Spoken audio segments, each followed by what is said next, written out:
Yes, case number 10 on the calendar in the matter of Selby versus Burke. Parties have been sworn in, Judge. You may be seated, sir. Have a seat, please.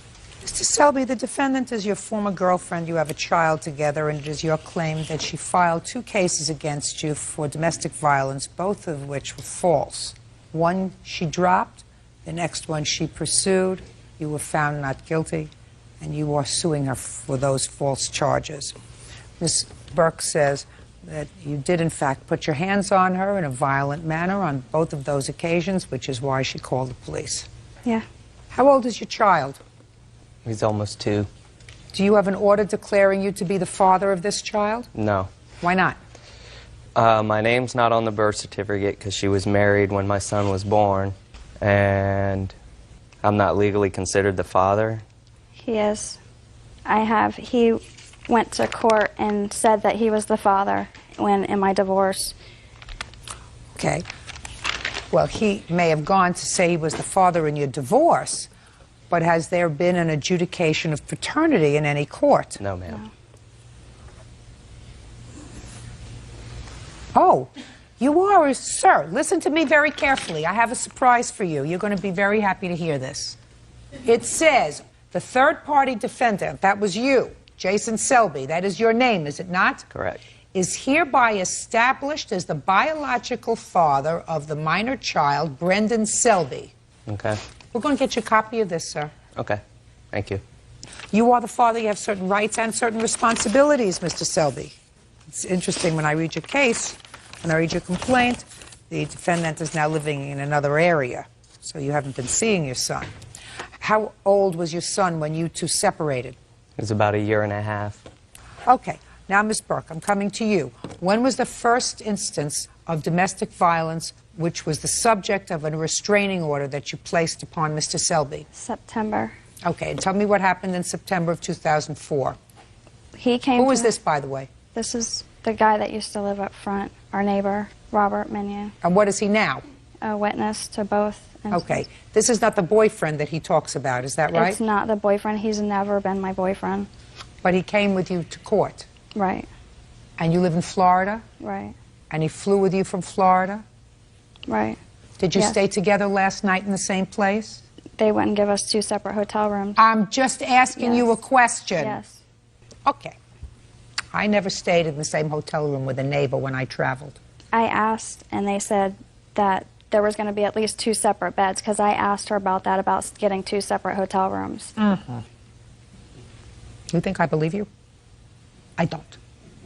Let's move on. September 2004.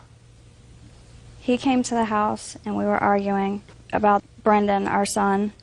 I went into the room, and I was packing my stuff and putting it in a bag. Just a second. So this was a place that you lived together? Mm-hmm. So he didn't come to your house? He moved out. He had moved out when... When had he moved out? Maybe 2 days before that, because he had found a letter, and he went through my stuff. And A letter from whom? me. It was stuff that I wrote about my feelings, about him and the way he treated me. Okay. And So he moved out? he packed his stuff, yes, and left and went to his aunt's house, I believe. Keep going. And he pushed me back because I went to try to go around him in the bedroom to leave, and I told him to leave me alone and to let me go. Well, what did he do? He kept pushing me back. That's not what you said in here. You said he pushed you once. He kept trying to stop me from going. Don't make things up as we're going along, Miss Burke. You said in your answer that he pushed you one time, not kept pushing you. Now, which one was it? Did he push you one time, as you swore to in your complaint, or He did he did push you push- multiple times, as you just told He me? did push me one time, but Okay. he kept, like, holding, like, where I couldn't get around him. He would move over to the side to where I couldn't get around him. When I did get a... Blocking, not pushing. Right. Go ahead. Before I had gotten to the car is when he had shoved me from behind. We fell into the car. He wouldn't let me get into the car, and that's when Robert had called the police. You have a police report? Not with me, no. Do you? Yes. I'd like to see it, please. All right, Mr. Selby, you want to tell me what happened on September 9th, please? Can I start from September 8th? If it's absolutely necessary. If it's not necessary, it's just going to irritate me. September 8th, I was at work with her son Tyler because there were hurricanes, the schools were closed. When she came to pick me up from work, she brought Robert with her to pick me up from work. We went home. On September 8th? Correct. She left with Robert for approximately 2 hours. I knew she wrote that 19-page letter, so I went looking for it, and it confirmed they were together. She has since got her hands on it and destroyed it. There were police called that night because Why? He threatened me that he was going to beat me up. Then he called the police because I was on his property, which it was like 2 places on 1 piece of land. The police came out and they escorted her off the property with the kids. September 9th, I found out she was packing not her stuff, but everything, my stuff, which I still don't have today. I never went into the bedroom where they said I pushed her. I was never in there. I was in the living room the whole time. I went to leave, get into my aunt and uncle's car. She ran to the car. I raced her to the car. I beat her to the car. No one fell. There were no tripping. Why was she running to the car? To take it. Go ahead. When I got in the car, Robert ran over on the phone, said he witnessed me hit her. I did it, I did it. I asked to speak to the cop. He wouldn't let me get on the phone. Okay. Why did you drop that case? Because Jason, we were going to try to reconcile and get back together, and he had told me that he was going to go to counseling, which I believe he did in fact go in January. Counseling for what? For being abusive mentally and physically, because September was not the first time that he has actually been in trouble for hitting me. So you dropped those charges in September. Right. And when was the next time you filed an application for a restraining order? February 3rd. What was that about? I got a call from my babysitter that I needed to call H&R Block, so I called them, and they said that my income tax had been denied because my children's Social Security numbers had come back that they were already claimed. Did you claim both boys? No, just Brendan. Just I got Brendan. it right here. Okay. It was my understanding that he claimed both the children. So you were mistaken. Right. So, what did you do? So I called him, and I told him that I was going to come over, and I went over to his house. With whom? With Robert. Big mistake. Right. Big. Judge Judy continues in a moment. Don't make things up as you're going along. I can tell I have a truth meter back here. When somebody has given me the business, my left eye starts to twitch. Real cases, real people. Judge Judy. Jason Selby says, on 2 occasions, ex-girlfriend Anne Marie Burke had him falsely arrested for domestic violence. So here's what we have, Ms. Burke.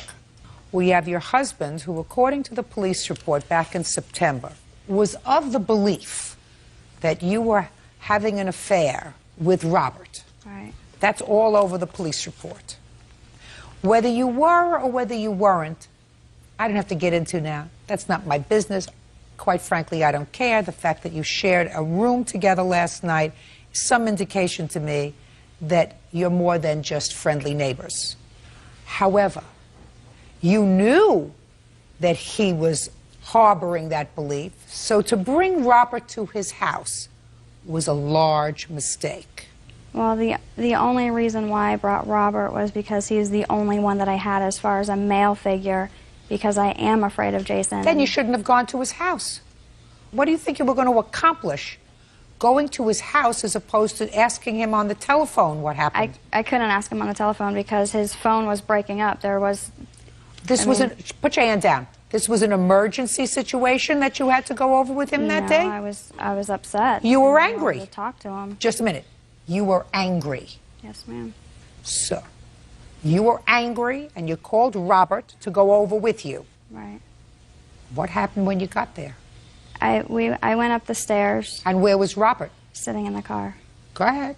And I was going up the stairs and I asked him, you know, why did he do that?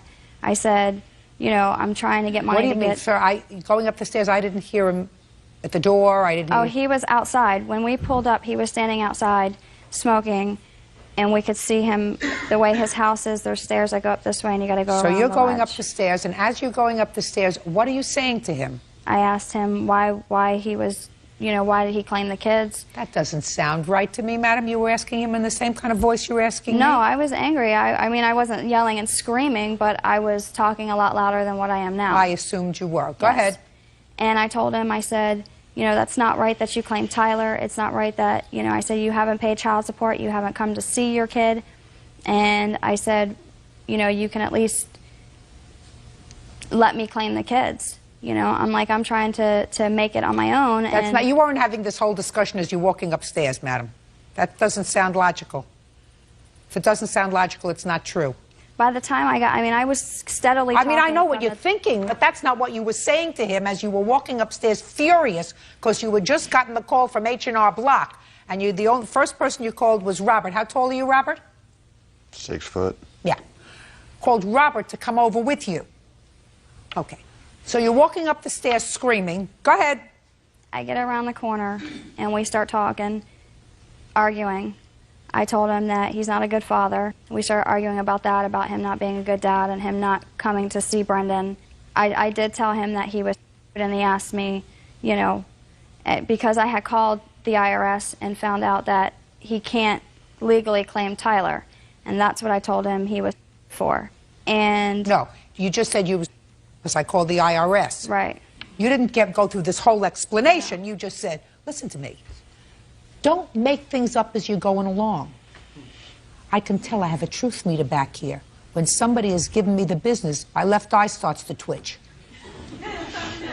You got it? So you told him because you called the IRS. Right. Okay. And what happened next, Miss Burke? I again told him that he was a bad father. And that's when he had smacked me in my eye. And he went in the house. I went running down the steps and got in the car, and I left. Can I see the police report, please? Yes. Incident number 2. Did you seek medical treatment? No.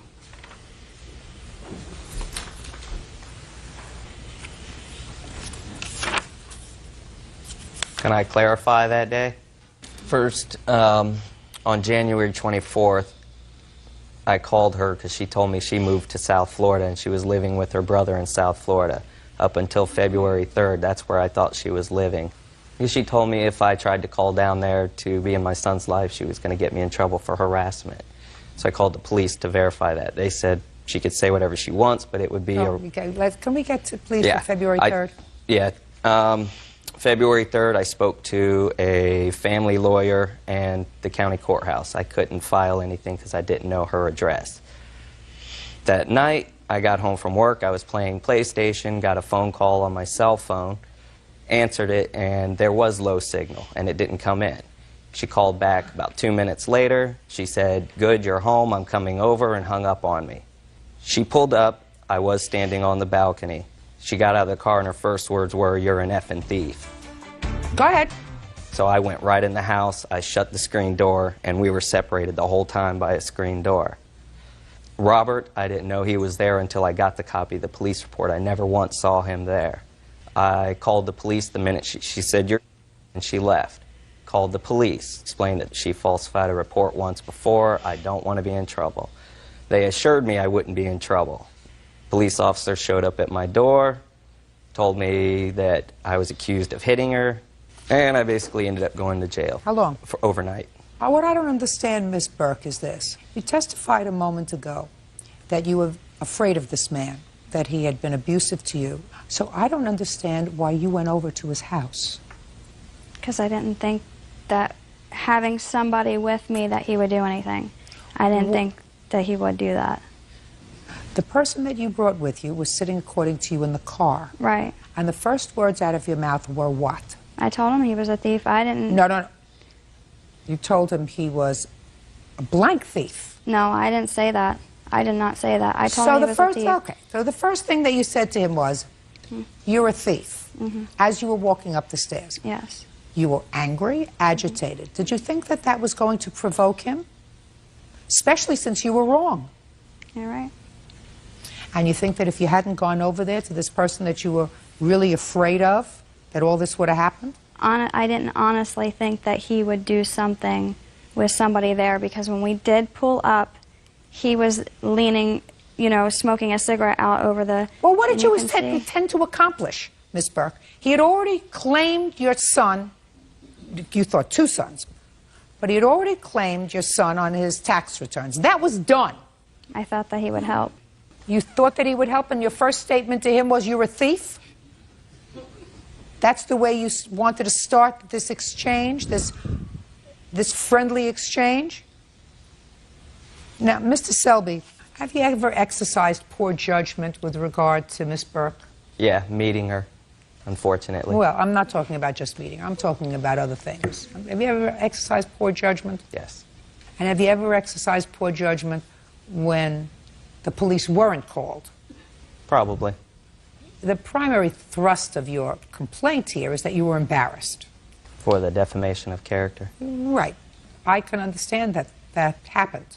And I think that you deserve to be compensated for that, because I don't believe that you hit her. Thank you. And clearly neither did a court. If you ever want to have a relationship with this child, it's your responsibility to go into court immediately and seek an order of visitation and be prepared to enter into an order of support for your son.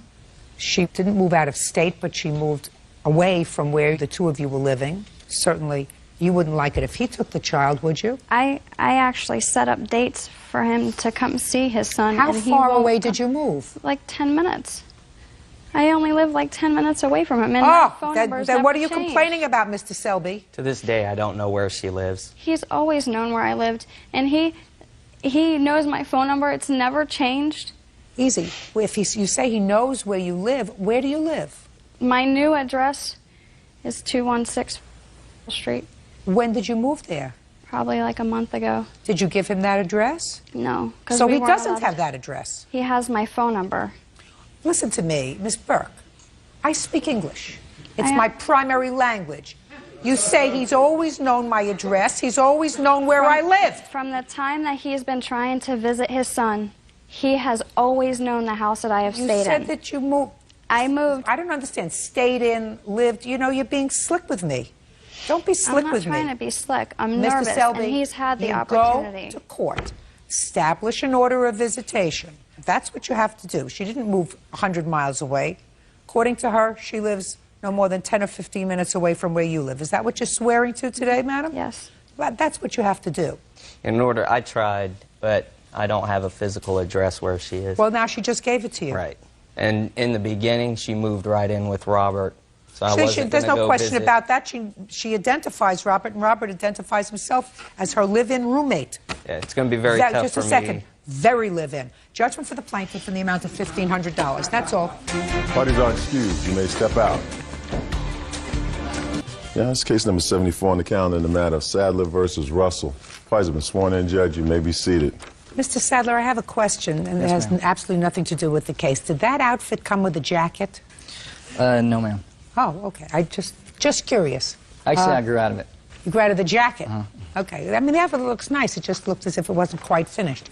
Mr. Sadler, according to your complaint, Miss Russell, who is your former wife, borrowed some money from you, and then she took some money that you had given her to hold for safekeeping. Right. This was after she and her children, because the 2 of you have 5 children together. You have children from a previous marriage or relationship, and Miss Russell has children from a previous marriage or relationship, 5 in total, none that are your joint children together. Right. And you were divorced, and then after a couple of months decided that it was a mistake to get divorced, so she moved back in with you, and that, again, didn't work out. But it was during this period after the divorce that is your claim that these loans took place. $900 that you claim was a loan, and $3,600 that you claim she actually stole from you. Well, more or less. So give me some dates, Mr. Sadler. When were you married? 2001. December of 2001, I believe. I'm sorry, 2002. And when were you divorced? October of 2004. And when did Miss Russell and her children move back in with you? In December. And when did she move out? End of February. February 23rd, I believe. Okay. Do you have custody of your children? Yes, ma'am. How many children do you have? I have 3. Now let's talk about the loan first. The loan was made, according to you, in December of 2004. Right. Tell me about the loan. Basically, she had decided she wanted to go bankrupt so she could be a stay-at-home mother. And so I had her pull $1,500 out of my home equity. And we actually spent $600 of that on bills and the additional $900 left was supposed to go into savings where I was going to pay an attorney for her to go bankrupt when that time came. But the money never went into savings or checking. She just held on to it, and it went with her when she moved out. And she never did go bankrupt. And she ended up, from what I understand, just using money to catch up her bills. Miss Russell, when had you accumulated this debt that inspired you to think about bankruptcy? Most of my debt was acquired when we were married, and then also in some of our separations. But I've always kept my credit up to par. I mean, I had like 16 revolving accounts, no lates, anything. And during the time that we had discussed me going bankrupt for the family, I didn't pay my bills, and then... Could you look at me? Yes, ma'am. There's a simple question that I asked you. Okay. When did you accumulate the debt which inspired you to think about bankruptcy? Over time, between 2001 through 2004. Credit cards? Yes, ma'am. 16 credit cards? Well, I don't have 16 credit cards. I have 16 revolving accounts. I watch my credit like a hawk. What do you mean 16 revolving accounts? You have lines of credit at banks? Well, I don't owe any money to a bank per se unless it's through like Target Visa or Wachovia Visa. So then why were you contemplating bankruptcy? When Stephen and I were together, I did spend majority of the time as a homemaker, and then I would, go to school, and I did have odds and end jobs. Stephen works on commission, and this past year it dropped significantly, and we had discussed from talking to neighbors and things like that maybe I should go bankrupt and it's not so hard, and with the idea that Steve and I would be together forever, I didn't have to worry about having my name on a mortgage or having my name on another car loan, that he would take care of that, and then it would relieve some financial burden for us. How much in debt were you? We weren't going to go bankrupt on my car because my mom is actually a co-signer, or actually she's the primary for me on that, and we were going to substantiate. How much in debt are you? I don't know. I didn't add it up. I didn't go that far. I owe like maybe $8,000 on my Target Visa, $6,000 on my Wachovia Visa, $2,500 maybe to Rooms to Go, and there's Sam's Club, Home Depot. I think I owe them like $2,000. What do you do for a living? I am a student. I moved home with my mom and wait tables and things like that. Your children live with you? Yes, they do. You get child support for your children? Yes, ma'am. How much? I get $125 a week. When was the last time you held a full-time job? I'm not really good with dates. Are you very good with jobs, is the question, Miss Russell. I'm sorry, what? You have 2 children? Yes. You have 2 children. Well, that's a full-time job, but I don't really necessarily How old are your get paid children? for that. I have a 13-year-old and a 5-year-old. Your 13-year-old takes care of herself? Himself. Himself? 2 sons. 5-year-old's in daycare? Actually, he's in pre-K. Now we talk about a full-time job. That's and what happens he's actually when you... a very difficult child, not that you want to hear it, because he has issues and he sees a psychologist and psychiatrist and otitis media and all those wonderful things. You still have to work, Miss Russell. Yes, ma'am. I mean, there are alternatives to stiffing a whole bunch of people who extended your I know, credit. that's why I wasn't 100% sure if I was going to do it. Okay, good. Now, let's get to the $900. So far, Mr. Sadler, I haven't heard anything about a loan. I heard that you put $900 away ostensibly for a bankruptcy lawyer. Right. And now I hear, Mr. Sadler, that there was discussion between you and your wife. Right. Although you were divorced, you were living together as a family again, about the viability of her going bankrupt to relieve the family of all of these bills so that there would sort of be a fresh start. You wouldn't have to be spending your money on that. Well, it was Right? more because she didn't want to work full time. Listen to me, sir. Were there discussions between the two of you, since you are now together as a family, that this was a viable option to relieve the family of these? Yes. Yes. Yes, it was. Judge Judy continues in a moment. So she was going to stiff the other creditors, but the one creditor that she couldn't stiff was her mother, Right. because her mother's the co-signer on the car. You see how you get things, just let people talk and then it all comes together. And later today, I ran over there and tried to fish the fish out of the tank with a net and put them into fresh water, hoping that I could save their lives. They were kind of floundering around, but I mean, there was still some sort of life in them. And they all died. Yes, ma'am. real cases, real people. Judge Judy. Steve Sadler says ex-wife Anna Russell owes for an unpaid loan to retain a bankruptcy attorney. Steve also claims Anna stole money from him. Oh, so now you can tell me the story about Mr. Sadler, the $3,600 that you claim Miss Russell stole from you. Okay, basically I got a lump sum of child support from my first wife, and with her going bankrupt, I had agreed that we would use the money, basically like an investment in our family, to pay down on her car, because she was going to keep her car, and that would lower that payment. But the money never got used, and our relationship just kind of went downhill. And basically, I told her, I wanted to put the money in savings account because I wasn't sure where, our relationship was going, and I wasn't going to pay it towards her car if we were going to break up. Is that what you said to her? At the time you gave her, according to you, the $3,600, you said, I'm not putting it in a checking account. I'm giving it to you to pay off your car. But if we break up, I want you to give me back the money. Well, that never came out, but, she understood that because she Don't tell me what she understood. Well, this is a court, like, Mr. Sadler. It was like this. She had even made a statement to me that, we would discuss it if we decided she was going to use the money for something else other than what we talked about. You talked about just paying down the car or paying down the credit cards? Well, first it was the credit cards, and then she decided to go bankrupt, and then it was, since she was going to still have her car, just use it towards her car. So she was going to stiff the other creditors, but the one creditor that she couldn't stiff was her mother, because her mother's the co-signer on the car. You see how you get things, just let people talk and then it all comes together. Good thing that they strengthened the bankruptcy laws in this country. Financial planning is not bankruptcy. People sort of think that financial planning is another term for bankruptcy. Okay. How much did you earn last year, sir? Last year I earned roughly $45,000. And how much do you get in child support for your 3 children? I get, for 3 children, I get $50 a week. For 3. What does your former wife do? I think she works at a daycare at a gym. But she kind of goes in and out of jobs. That's the reason you have custody of your children. Well, there were other reasons, but okay. Okay. Does she see her children? Not anymore. She's actually talking about getting for the summer because she lives in another state. Well, if she gets them for the summer, sir, if you agree to that, you tell her that you'll give her $50 a week for the 3 children. Actually, I'm not going to see give how her... that flies. I wasn't going to give her anything. Right. Now, the $3,600 he gave you, under what circumstances? I think Stephen felt guilty because when we would break up, he would also spend money too. And he was taking out a line of credit towards the house. And even though we were a family unit, the money was only going to go towards his bills, but not help me with mine. And I think that he felt guilty, and that he said if he ever did get the money from Misha, which is the back child support, and I did raise the children for that time, that I could have it, because he considered it like free money.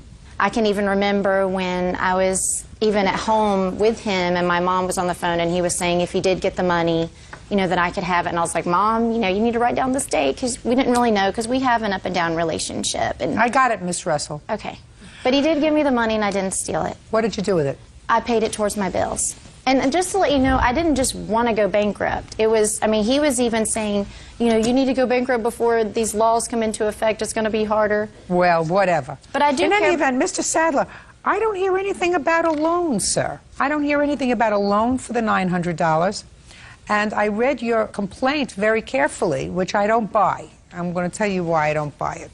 Your complaint, which you swore to, says, she wanted to file bankruptcy and asked for my help, so I agreed to loan her $900 to retain an attorney. Well, that's not true. That's even not what you testified to today, right? So that's false. Then you say, in January, I received $3,600 in back child support from my first wife. I cashed the check. I was afraid if I put the money directly into my checking account, I would spend it. So I gave the entire sum to Anna to put aside for us. Right. Now listen to me. In the previous paragraph of your complaint, you say she wanted to file for bankruptcy because she had spent money that she shouldn't have. And then you went on to tell me I agreed to loan her the $900, and then she went on a spending spree and spent approximately $5,000 on her credit card because she knew she was going to file a bankruptcy, so she might as well work up the credit cards, right? Now, a month later, as irresponsible as that is, right? So you would say this is irresponsible, right? Right. She was going to file bankruptcy, which means she didn't have money. So she said, I'm going to go out and jack up my credit cards, probably buying things, Christmas presents and things like that. Month of December, right, sir? Well, But according to you, she did that, and that was financially irresponsible. So the next month you get the $3,600, and since you didn't trust yourself by putting it in your checking account, you gave it to Miss Responsibility to hold for us. Steve Sadler says ex-wife Anna Russell owes for an unpaid loan to retain a bankruptcy attorney. Steve also claims Anna stole money from him. I don't buy it, Mr. Sadler. I don't buy the $900 loan to your former wife, and I don't buy the fact that you gave her this money to hold for us. I believe that you gave her this money to pay down her credit card debt, and she owes you absolutely nothing. Zippo, nada, goodbye. Parties are excused. You may step out. It's about getting back what I felt like should have been returned to me in the event our family fell apart. He actually had me served with papers trying to have me arrested, saying that I stole the money. We've broke up, God, probably 16 times in the last 4 years, and I'm not about to say it's the last time. I'm currently reading the book, He's Just Not That Into You, and if I had to give my own words of it, I would have to say he's just not that into you if he sues you and tries to have you arrested. And now the next case. All parties in the matter of Lee versus Gann, step forward, please. 20-year-old student Jonathan Lee is suing his former friend, 20-year-old student Christopher Gann, for killing his fish when he dumped soap in his freshwater aquarium. Christopher says it was an accident. Your first name is Jonathan? Yes, ma'am. And you're Christopher? Christopher. And you used to be roommates? Yes. How long were you roommates? About a year. You go to school? Yes, ma'am. What year are you in? I'm a third year, ma'am. I too have a third year. What do you want to be when you grow up? Computer science. You don't want to be a veterinarian, do you? No. Jonathan? Yes, ma'am. Christopher destroyed your fish tank. Yes, ma'am. And based upon those relics there, it was a big fish tank. Yes, ma'am. And he destroyed your fish tank with soapy water. Yes, ma'am. Killed all the fish. Yes, ma'am. He says it was the fish's fault. More or less, ma'am. They were in the wrong place in the apartment. Yes, ma'am. And he tripped over them. Is that right, Christopher? I read your answer. I kind of bumped into the tank, which shouldn't- Because you say in your answer, the tank and the fish was placed in a high-traffic zone. Yeah, I have a set of photographs with the picture of where the tank is, and it's situated. I'd like to see that. Oh. Okay. When did this happen? Sometime in November. Jonathan, when did it happen? November 18th, 2004, ma'am. And you came home and found everything destroyed. Yes, Is that ma'am. right? Okay. And this is where the fish tank was? Yes, And it wasn't on wheels, was it? it's on cinder blocks. It's not one of these remote-controlled fish tanks that move around. No, How long have you been living in this apartment? almost a year. And in the year, has the fish tank been in the same spot? It was placed in the end of summer, and then it happened in November. So it's been there for a couple of months. Few months, yes. Stationary. Stationary. And the only thing that's moved is you. Is me, yes. You get my drift where I'm Right. going. Oh, and I wrote in. So why don't you tell me, Christopher, how this happened and why you don't think that you're responsible to your former roommate for replacing his fish tank? First off, I have a copy of our rental agreement, which states that no pets should be allowed, and that no things should be placed in hallways that obstruct movement. So what had happened was I'd filled this bowl with soap, concentrated hand soap and water, and I was walking from the kitchen to the garage because I wanted to spot clean my shoes. So as I was walking with this bowl, I saw my roommate who crossed from downstairs into this pseudo hallway because it's the main walkway from rooms entrance to the kitchen. So I took the bowl away to get it away from him, and then he made a sudden move to like try to mess with me, and I kind of stepped back and I banged my elbow into the fish tank, dropping the bowl into the tank. And that's what happened. You have any witnesses that were there that day? Actually, no one witnessed it, so no one saw it. Well, the other roommate was there, according to him. He didn't tell me anything beyond that they were horsing around. That's it.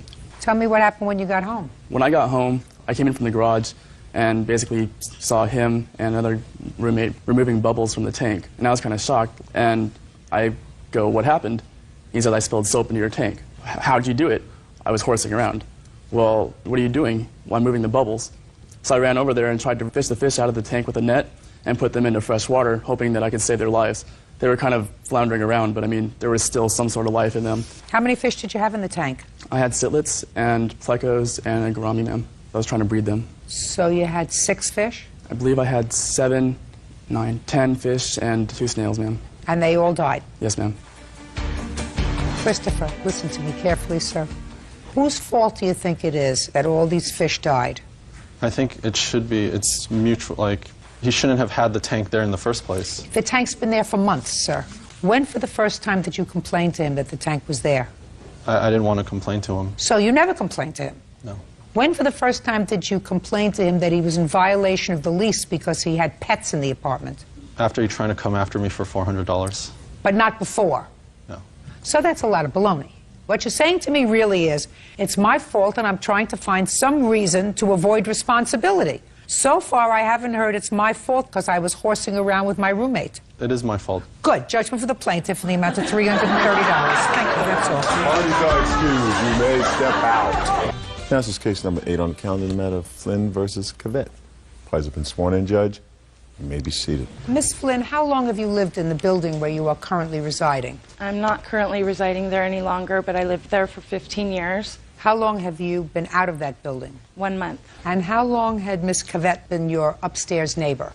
Approximately 1 year. Did you had any difficulty with her before this incident happened? Nothing face-to-face, but was always noisy prior to this incident.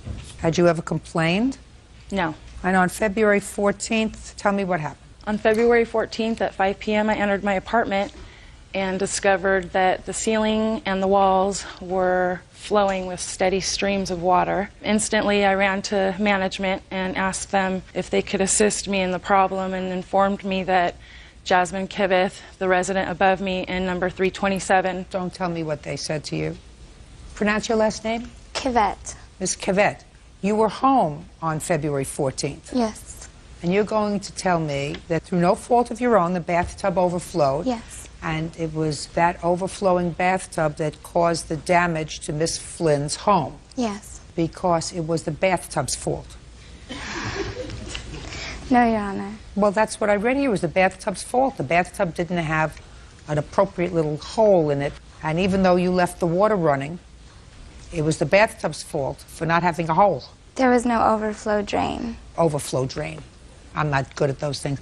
So it was the bathtub's fault because it didn't have an overflow drain. No, Your Honor. Whose fault was it? I was bleaching my bathtub, and there were tons of chemicals. The chemicals were so strong, I had to dilute them. So I left the water running, and I just was doing spring cleaning. It was an honest mistake. The water began to overflow. I did what I could to try and remedy the situation. It was an honest mistake, and she handled it in such a way that I had no choice but to refuse to pay her. You come from California? Yes. What do you do? I work at a company called Mad Science, and I teach in-class workshops and after-school programs. You look like a nice young lady. Thank you. You're not seriously suggesting to me that you're not responsible for the damage to her apartment and to her things. I understand that what happened was not her fault at all. She could not help the water coming into her apartment, of course. But the way that she handled it, she attacked me in such a manner. She provided me no evidence when she asked me for money. She wouldn't let me into her apartment to assess the damage. And the 2 people who were able to see the damage told me that it was very minimal. They had dealt with her numerous times, that she was crazy. And I was beginning to think that she was a little crazy because she would yell at me, cuss at me. She would stand on her balcony demanding money. Well, this happened on February 14th. Yes. So now we've acknowledged, Miss Cavett, that you are at fault. You lived in that apartment for a year. Yes. You know that the bathtub did not have an overflow drain. An overflow drain. Yes. This wasn't a surprise bathtub. It didn't sneak it in there, No. right, when you weren't looking. Of course This not. was the same old bathtub that was in there that was dirty because you hadn't been cleaning it all along. So you were bleaching it out and doing other spring cleaning, and you forgot about it. I knew that the water was diluting the chemicals. It had to. I couldn't just leave the bleach, and it was such a... Well, if it was diluting the chemicals, the water was running, of course, yes. And if the water was running and you didn't check on it often enough, Then it was going to overflow yes. because it had no... It had no overflow drain. Right. I was under the impression that in the state of California there must be an overflow drain or your plumbing's not up to code. Okay. All right. There we go. Bert, stand up there, and I don't want to see any of that. I don't want to see any of that. So let me understand something. It was the bathtub's fault that it wasn't up to code. Either that or you thought that somehow between the time you started to bleach the tub out and the time it overflowed, it came up to code and somebody snuck in an overflow hole? No, Your Honor. So that you knew that there was no place for this water to go if you left the water running except on the floor. Right? Yes. Okay. So now we're not talking anymore about liability. We have now, you and I, determined, my dear, that it's not the bathtub's fault that it overflowed. Of course not. It's your fault. You were dusting and cleaning and being Martha Stewart and weren't paying attention to what was going on in your bathtub. Now the question is, what are the damages that Miss Flynn, the perfectly innocent bystander to this, suffered as a result of your negligence? Don't laugh at her. Don't smile at her. Just show me the damage. Well, there was a raw pine dresser. It was in my closet with all of my other clothing and ended up being completely saturated and soaked. It swelled so bad that I couldn't open any drawers. Okay. So I replaced a dresser. There was a wool braided rug that was also damaged. I assume you took photographs? Yes, I did. Can I just see them, please? Sure. Good. Now, when did you tell... I went to her apartment and I confronted her and informed her that there was a serious situation occurring in my apartment and that at some point we were going to have to do a damage assessment. For 2 weeks, I didn't hear one thing from her. So I wrote her a letter informing her that I was expecting her to assume responsibility and that I was willing to give her a break on certain items that were damaged because I understood she was having a difficult time. Okay. So far, I see a lot of walls. You didn't replace any of the walls. No. You didn't repaint or anything. Right. They did that. Okay. How much did it cost you to replace the dresser? $216. You have a bill? Yes, I do. Can I see it, please? And the rug? Haven't replaced it. How much did you pay for it? It was $180. What happened to the Tiffany lamp? Water came down on the surface area where I had the coffee table, burned it out, wouldn't work. Okay. $489 are what your bills are. Here is a $75 bill to clean my carpet. Okay, let me take a look at that.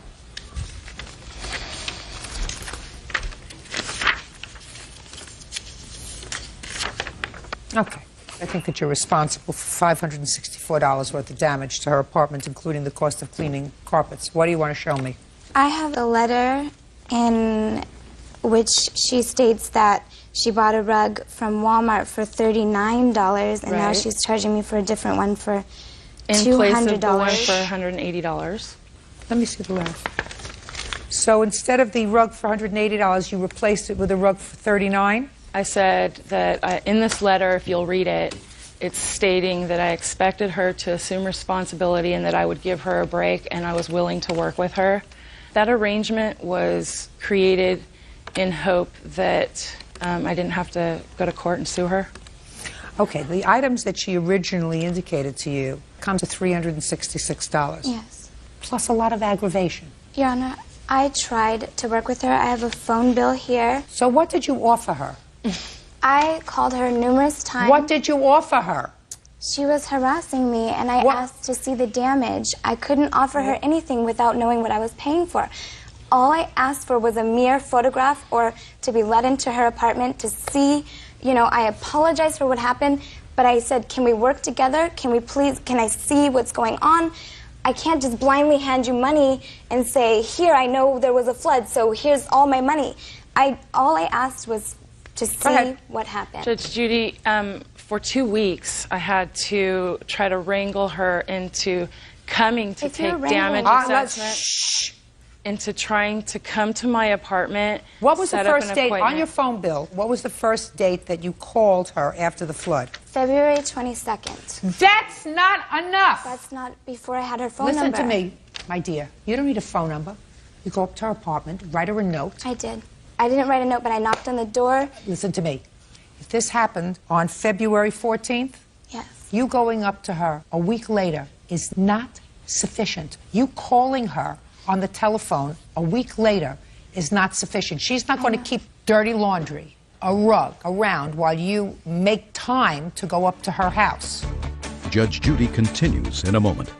You've made this case very, very complex because this convoluted story that you tell me doesn't make sense to me, Mr. Zayi. It's a very dumb thing to do.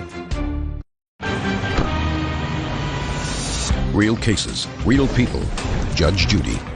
Stacy Flynn says her former upstairs neighbor, Jasmine Cavett, damaged her apartment when she overflowed her bathtub.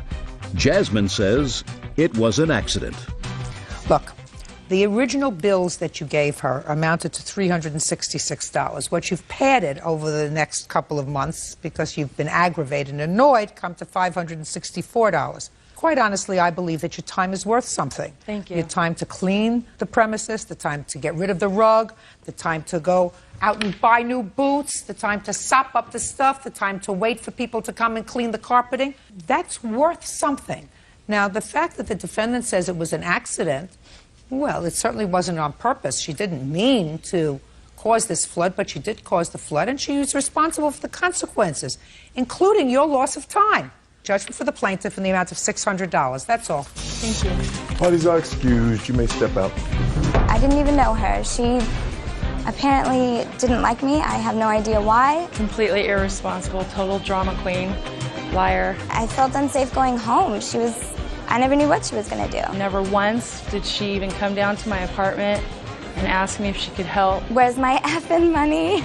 Maybe this will teach her a lesson, hopefully. It's a learning experience. When she watches Judge Judy, she probably won't ever forget what she did. You have a very busy corporate schedule. Yes, I do. Like what? I do bartend as well as model, and I'm pursuing other social non-for-profit organizations.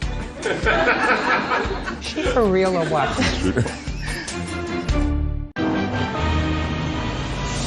Real cases, real people. Judge Judy. And now the next case. All parties in the matter of Zayi versus Hagedorn, step forward. Real estate investor Kumar Zayi is suing former friend, 25-year-old bartender Morgan Hagedorn, for a loan for bail. Morgan claims Kumar's pawned her laptop and digital camera behind her back. Mr. Zayi, it is your claim that the defendant owes you some money for bail and for collect calls that she made to your home from jail. She is, according to what I've read in your complaint, the ex-roommate of your ex-girlfriend. Correct, Your Honor. Is that right? Yes. Ms. Hagedorn? Yes. When were you arrested and for what?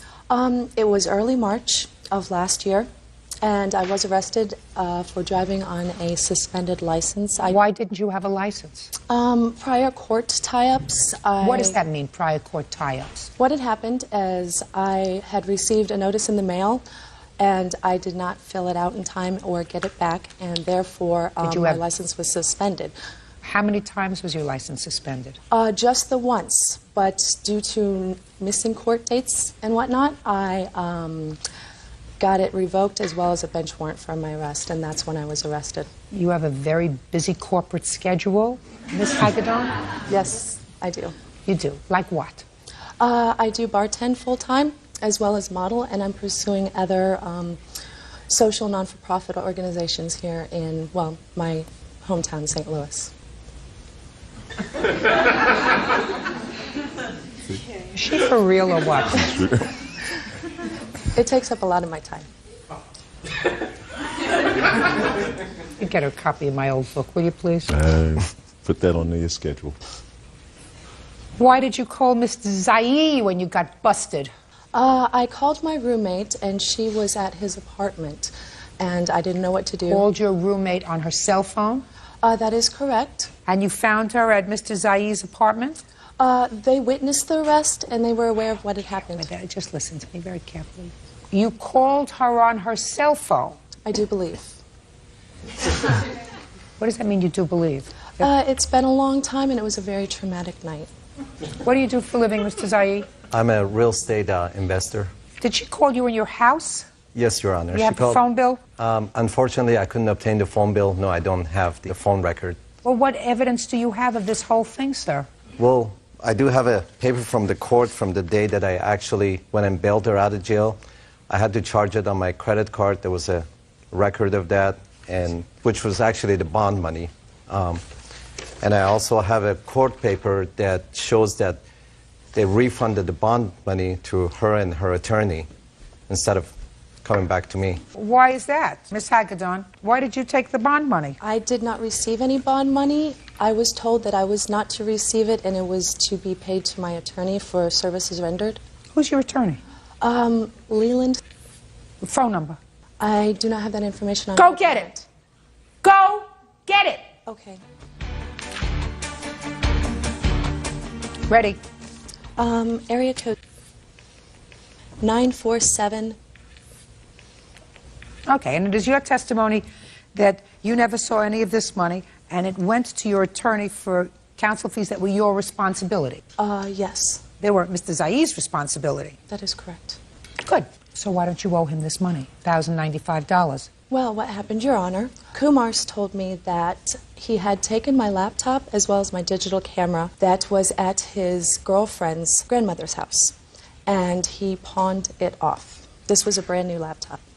Go ahead. Your Honor. What had happened was she pawned her computer approximately 2 months prior to this incident, along with her digital camera. And my ex-girlfriend's grandmother felt sorry for her, went to the pawn shop, got it out of there, and held on to it till she gives her the money to, basically get it back. So she pawned it? She pawned it originally, and after repeated phone calls, I've called her at least 20, 30 times, left messages for her, to give me a call back, let's make an arrangement, to pay this money back to me. Never heard back from her. So I contacted my ex-girlfriend's grandmother. I said, is there a way I can get the computer from you to maybe sell it, to maybe recover some of my money? And she says, well, let me call her and tell her that this is what I'm doing. I said, that's fine. And I paid $300 to her, my ex-girlfriend's grandmother, to get her computer and her digital camera. I called her. I said, I have your computer, I have your digital camera. If you want to come and pay me the money that you owe me, it's sitting right here. Otherwise, I'm going to try to sell it to recover some of my money. Never heard back from her again. So, did you sell it? I sold the computer for $325. I still have the digital camera. I brought it with me to give it back to her. Well, so you sort of resorted to self-help, sir. You've made this case, which was a relatively simple case, very, very complex. Yes, sir. You understand, Mr. Zaid? Yes, I understand. You should have come to me before you resorted to self-help, sir, because this convoluted story that you tell me doesn't make sense to me, Mr. Zaid. It's a very dumb thing to do. And since you've complicated the situation, there's very little I can do to help you. I mean, this lady, I know, has a very busy corporate schedule, but she doesn't know whether she's afoot or horseback. I don't know whether you got full value for the computer when you sold it for $300. You can't do what you did. You created a problem by complicating the situation by resorting to your own form of self-help. Do you understand? Yes, I understand. I can't help you. Goodbye. Parties are excused. You may step out. Now, this is case number 40 on the calendar in the matter of Dickinson versus Irwin. Parties you're welcome, Judge. Parties have been sworn in, Your Honor. You may be seated. Folks, have a seat, please. Miss Dickinson, Miss Irwin is your boyfriend's mother. Yes. I assume this is the boyfriend. Yes, he is. How long have you been his girlfriend? We're actually broken up right now. We were dating for about a month. Not dating anymore? No. Any particular reason? We were good friends, and I didn't want to ruin our friendship. Okay. It is your complaint that Mrs. Irwin, for no good reason, broke your cell phone. Yes, she did. And you want her to pay for it? Yes.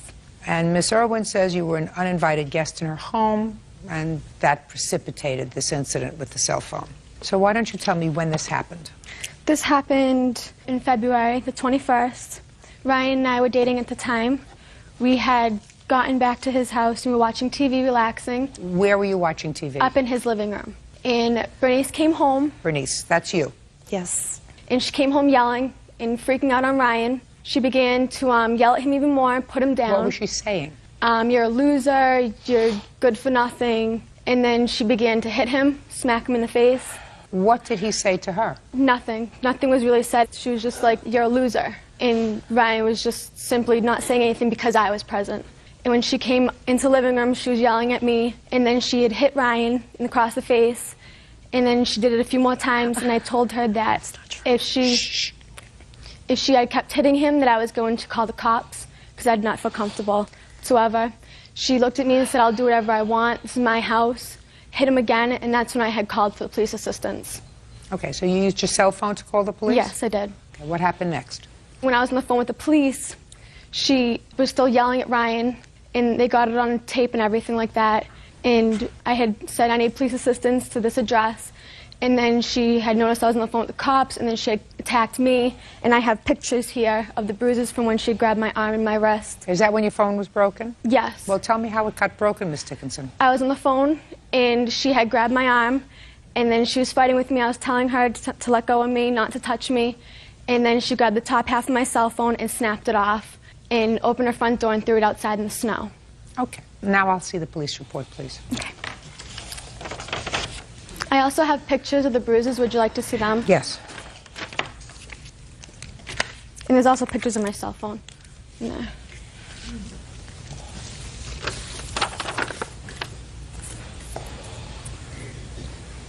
Is this the only police report that you have? Yes, there was no police report written. It was just a log entry. Okay.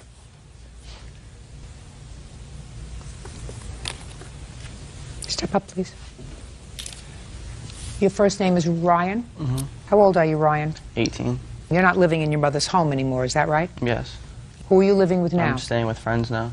How long has it been since you haven't been getting along with your mother? As long as I can remember. When did you ultimately move out of the house? She kicked me out a couple weeks ago after she got arrested for domestic assault on me. Why don't you get along with your mother? Because she's crazy. I also have the police log from her arrest, if you'd like to see that. I would.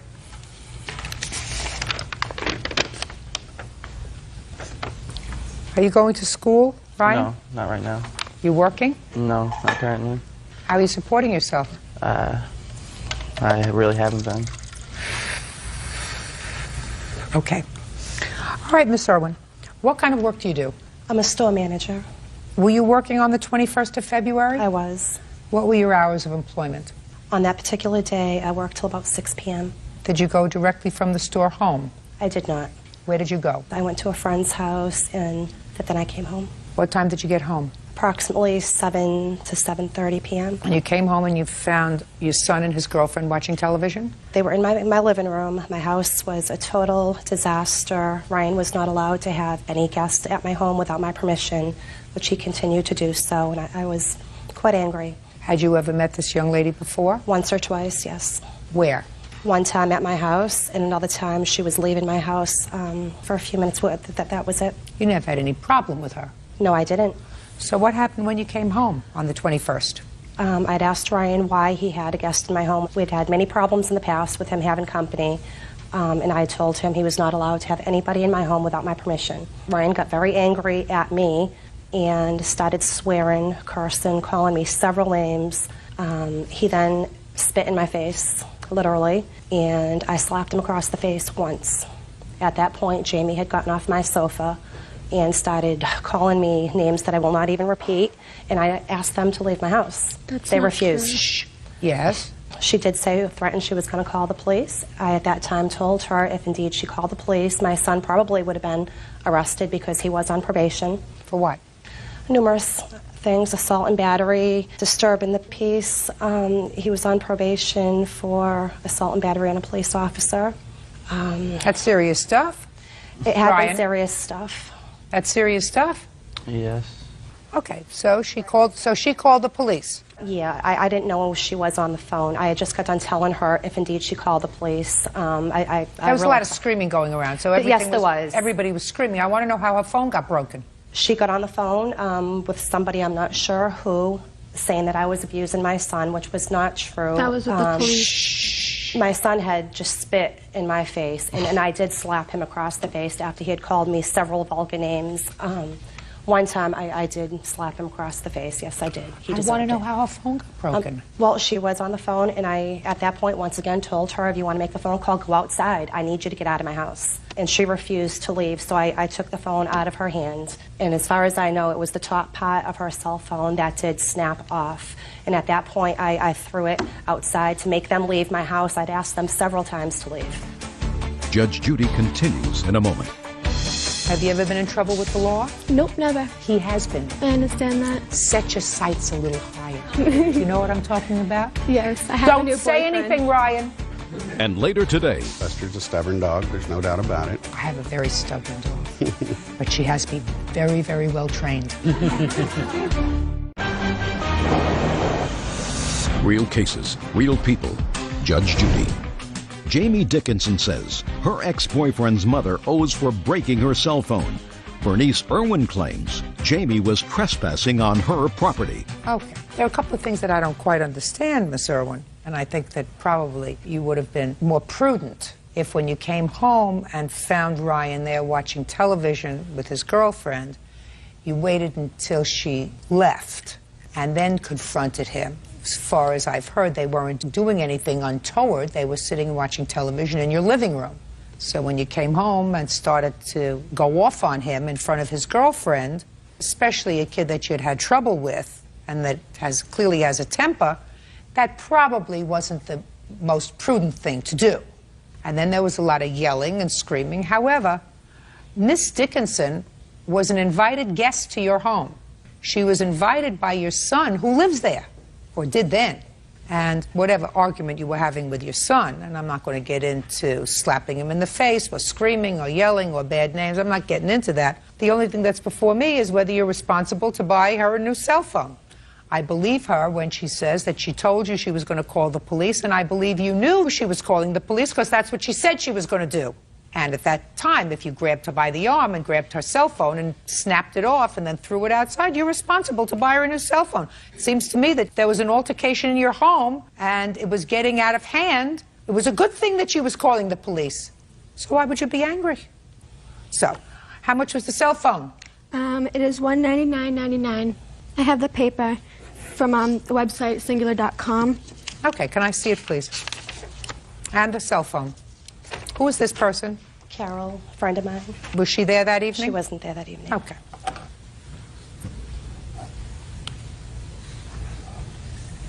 This is one of these cute little phones that takes pictures? No, it doesn't. Oh, it doesn't take pictures. Okay, that's all you're suing for, the cost of the cell phone. Anything else you want to tell me? No, that about covers everything. What do you do for a living, Miss Dickinson? I babysit, and I used to work at CVS. I had just quit my job, though, because I'm still in high school, and I'm graduating this year, so it's kind of hard doing both. Have you ever been in trouble with the law? Nope, never. He has been. I understand that. Lots of times. Set your sights a little higher. Do you know what I'm talking about? Yes, I have a new Don't say boyfriend. anything, Ryan. You've got a little ways to go to get your act together, young man. Somebody who's 18 years old, who's not going to school, who's not working, who's not supporting themselves, who's got an arrest history, according to your mother, that's lengthy, is not going down the right path. The yellow brick road is eluding you, Ryan. You're going to have to find it. Otherwise, you're going to be dead by the time you're 30. That would be a shame, right? Be smart. Judgment for the plaintiff in the amount of $199. That's all. Thank you. Thank you. Parties are excused. You may step out. I'm a little confused about the whole thing, actually. I don't really believe that I broke Jamie's cell phone. I was not brought up that way. I was brought in a very well-nurtured home where no violence is present. I did ask her to leave my home along with my son. Mom overreacts a whole lot. I'm really hoping that we can be friends yet again, mother and daughter. Mother and son, I'm sorry. That'd be wonderful if it could, but I don't know if that could ever happen. And now the next case. All parties in the matter of Horn Torres versus Cunningham. Step forward, please. 25-year-old homemaker Deanna Horn Torres is suing dog trainer Brian Cunningham for injuring her dog Buster during a session. Brian says he did nothing out of the ordinary. Miss Torres? Yes. And this is Buster? Yes. And Buster was behaving badly. How old is Buster? He's 4 months. Where did you get him? We got him from a breeder. What kind of dog is he? He's a boxer. Did the breeder tell you that boxers are hard to train? No, she didn't. Is he hard to train? He's doing better, but he is a little difficult. Yes, he is. He doesn't look interested in what's going on here, I'll tell you that right now. Well, according to what your complaint states, because you were having some difficulty in training Buster on your own, you asked your vet for a recommendation. Yes. Had you used this vet before? Yes. You think that the vet that you used is a good one? Yes. And your vet recommended Mr. Cunningham? Yes. And said he was a good dog trainer? Yes. And you made an agreement with him. I think his whole fee was $525, and you paid him, and it is your claim that he hurt your dog during the training sessions, and you want a full refund. Yes. The $525 that you paid Mr. Cunningham was for how many sessions?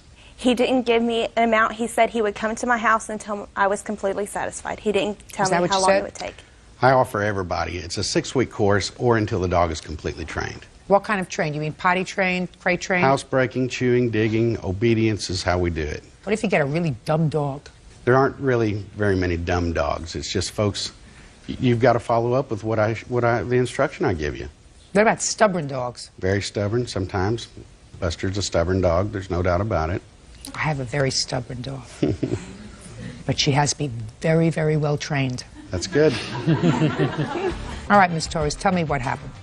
He had came 3 times to my house. The first day, everything went fine. The second time he came, there was a pink mark around the dog's neck, and he told me it was because the dog was a white dog and it would go away. And it did. Within 2 hours, it was gone. And so the next time he came, the dog ran under the bed to hide. Well, whenever he came out... That's all right. You can leave him alone. He's fine. As soon as he put the collar around the dog's neck, the dog snapped at him. And so when he was being rough with him, we asked him, why are you being so rough? And he said that he had to do it to keep him from snapping at people. So we said, okay, well, You mean the dog bit the inside of his mouth? Yes. And so at that time, we ended the session. He took the collar off the dog, and the dog ran underneath the bed. And when I went to the dog, I had noticed the injuries that I do have pictures of. And my husband talked to Brian later on the phone and told Brian that we didn't want his services anymore. We couldn't have him abuse our dog. Okay, so let me see the photographs that you took.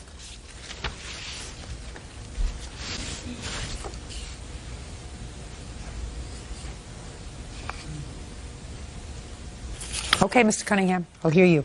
Your Honor, I've been training dogs for 17 years. I have 2 witnesses to tell you what kind of trainer I am. Tell me your name. Barbara Fuquay. Step up, please. Are you just a satisfied customer? Oh, I'm absolutely satisfied. What kind of dog do you have? I have a Maltese, Sophie. Little one? She's very small, yes. She's about 5 pounds. Does she bark? Well, actually, she does not bark. No, not usually. Good. Yes, I know.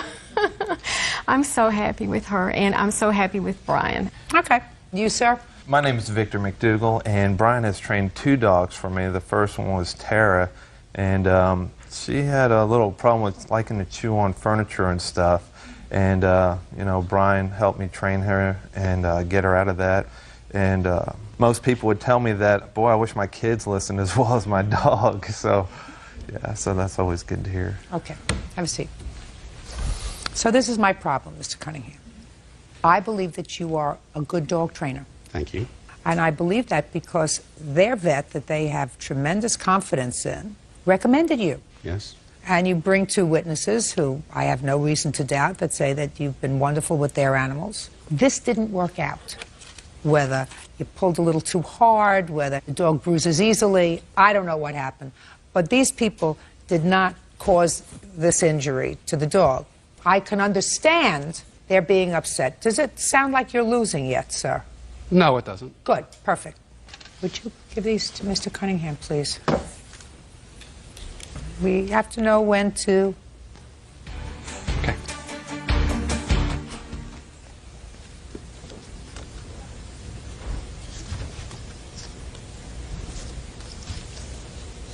Take them back now, please. Now, you have a whole bunch of satisfied customers. And I don't think that, based upon what these people tell me, that this is standard fare for you, because otherwise their vet would not have recommended you, and you have satisfied customers. So if these people are not satisfied, you should have given them back their money. and said, in 17 years, I never had this kind of problem. I don't want this kind of problem now. My time is too valuable. Your Honor, Yes, if I Mr. may, Cunningham. I believe that I should be paid for my time. If I Well- show up 4 times and they refuse to accept any of my, I understand that. The dog, you know what, here's the thing, had they been working the dog every week, only 10 minutes a day, that would not have been the Mr. case Cunningham, ever. you know how kind I was just being to you before a moment ago? I was being kind to you because like 10 million people are going to watch this. A lot of them have dogs. So I was trying to be kind and say, you're a wonderful dog trainer. Well, I am. This was an aberration. You should have just said, going to return your money, and that's it. But since you don't seem to get it, what I'm going to tell you is this, sir. If you went to their house first time and then came back for the next session and you found that they weren't following your direction, Yes. at that point you could have said, just a minute, I can't work this way. I'm not going to treat this dog in any way that's treat the dog any rougher. in any way that's rough, that's going to leave this kind of bruising. Here's your money back. Not the 4th time you came to the house, but the 2nd time you came to the house and said, I can't work with you people. I could work with that dog, but I can't work with you. So here's your money back. Judgment for the plaintiff in the amount of $525. Clearly, this dog is not intimidated by anything, not even my voice. No, ma'am.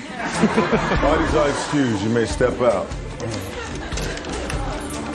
जी तो guys कैसे हैं आप सब ठीक हैं। आज हमारे पास है मैंगो की ड्राइंग। आज इसमें हम पेंट करेंगे। अगर वीडियो अच्छी लगी हो तो सब्सक्राइब, लाइक एंड शेयर कीजिएगा।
जी तो गाइज़ आज हमारे पास थी मैंगो की ड्राइंग और इसमें हमने आज पेंट किया।